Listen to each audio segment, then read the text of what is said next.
నమస్కారం. రేపటి విశిష్టతను ఇప్పుడు చూద్దాం. రేపు 5వ తారీఖు జూన్ నెల 2025వ సంవత్సరం గురువారం. శ్రీ విశ్వావసు నామ సంవత్సరం ఉత్తరాయణం గ్రీష్మ ఋతువు రోహిణి కార్తె. రేపు జ్యేష్ఠమాస శుక్లపక్ష దశమి తిథి రాత్రి 2:15 వరకు, తదుపరి ఏకాదశి తిథి. హస్త నక్షత్రం రేపు పూర్తిగా. సిద్ధి యోగం ఉదయం 9:14 వరకు, తదుపరి వ్యతిపాత యోగం. తైతుల కరణం మధ్యాహ్నం 1:02 వరకు, గరజి కరణం రాత్రి 2:15 వరకు, తదుపరి వణిజ కరణం ఉంటాయి. సూర్యుడు వృషభ రాశి రోహిణి నక్షత్రం 4వ పాదంలో సంచరిస్తున్నాడు.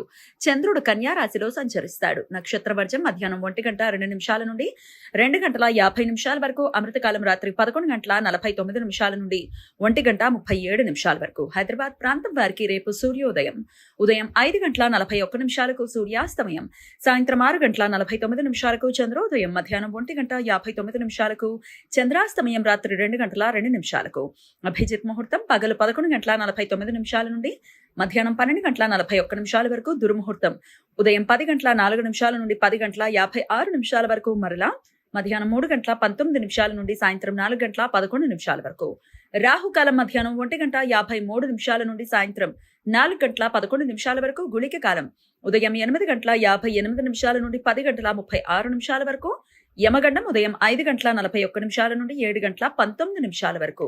రేపు దశపాపహర దశమి, జ్యేష్ఠ శుక్లపక్ష దశమి రోజు సహజంగా మనుష్యులు చేసే 10 రకాల పాపాలను ప్రక్షాళన చేసుకోవటానికి అనుకూలమైన రోజు అని రేపు దశపాపహర దశమి అని పిలుస్తారు. స్కంద పురాణం మనుస్మృతి ప్రకారం 10 రకాల పాపాలు ఏమిటి అంటే 3 శరీరంతో చేసేవి. అవి ఇతరుల ఆస్తిని ఆక్రమించుకోవటం, చట్టవిరుద్ధమైన విధ్వంసం చేయటం, ఇతరుల భార్యలతో సంగమించటం.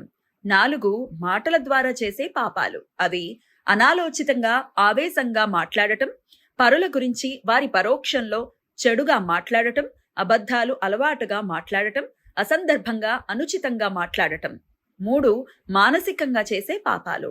అవి ఇతరుల ఆస్తులను ఆక్రమించుకోవాలని ఆలోచించటం, ఇతరులకు హాని జరగాలని కోరుకోవటం, నాస్తికత్వంతో దైవ దూషణ చేయటం. ఇందులో నాస్తికత్వం పాపం కాదు.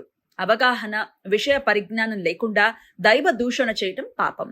పురాణాల్లో కూడా నాస్తికులు ఉన్నారు, కానీ దైవదూషణ చేయకుండా హేతుబద్ధంగా ఆలోచించిన వారిలో జాబాలి అనే ఋషి ఒకరు.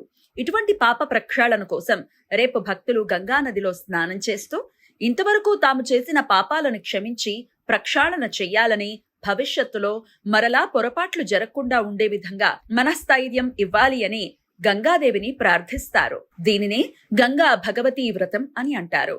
గంగా జలం అందుబాటులో లేనివారు వారి ఇంట్లో స్నానానికి ఉపయోగించే నీటినే గంగా జలంగా భావించి సంకల్పం చెప్పుకుని పాప ప్రక్షాళన చేసుకోవచ్చు. పరాశర సంహిత ప్రకారం జ్యేష్ఠ శుక్లపక్ష దశమి రోజు ఆంజనేయ స్వామికి 6వ సూర్యుని స్థానంలో ఉన్న సూర్య భగవానుని కుమార్తె సువర్చలాదేవికి వివాహం జరుగుతుంది అని కథనం. రామాయణం, ఇతర పురాణాల ప్రకారం చిరంజీవి అయిన హనుమంతుడు బ్రహ్మచారి. కానీ బ్రహ్మ వైవర్త పురాణం ప్రకారం హనుమంతుడు రాబోయే కాలంలో బ్రహ్మస్థానాన్ని అందుకునే 9వ బ్రహ్మ అని, బ్రహ్మస్థానంలో ఉండే శక్తివంతునికి స్త్రీ రూప శక్తి తోడు ఖచ్చితంగా ఉండాలనే నిబంధనలు ఉండటంతో అప్పటికే సూర్య భగవానుడు హనుమంతుడికి తన కుమార్తె సువర్చలను ఇచ్చి వివాహం చెయ్యాలని నిశ్చయించుకోవటం వలన రేపు హనుమంతునికి వివాహం జరుగుతుంది అని కథనం. అందువలన రేపు శ్రీ సువర్చల సమేత ఆంజనేయ స్వామి కళ్యాణం భక్తులు జరుపుకుంటారు.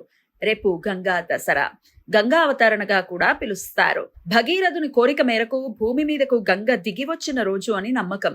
రేపు భక్తులు గంగా నదిలో స్నానం చేయటం పవిత్రంగా భావించి స్నానానంతరం గంగాదేవిని పూజించి దాన ధర్మాలు చేస్తారు. శని పంచ సప్త శలాక వేధ రేపు రాత్రి 11:48 నుండి ఎల్లుండి ఉదయం 6:34 వరకు ఉంటుంది. శనిగ్రహం ఉత్తరాభాద్ర నక్షత్రం 1వ పాదంలో సంచరించే సమయంలో చంద్రగ్రహం హస్త నక్షత్రం 4వ పాదంలో సంచరిస్తున్నప్పుడు ఈ వేధ ఏర్పడుతుంది. ఈ సమయంలో శుభకార్యాలు చేయడానికి అనుకూలం కాదు. ఈ సమాచారాన్ని మనకు అందించిన వారు మేడికొండూరు విశ్వనాథ్ ప్రసాద్ గారు. ఆయనకు కృతజ్ఞతలు తెలియజేస్తూ నారాయణ స్మరణతో సమస్త సన్మంగళాని భవంతు. నమస్కారం.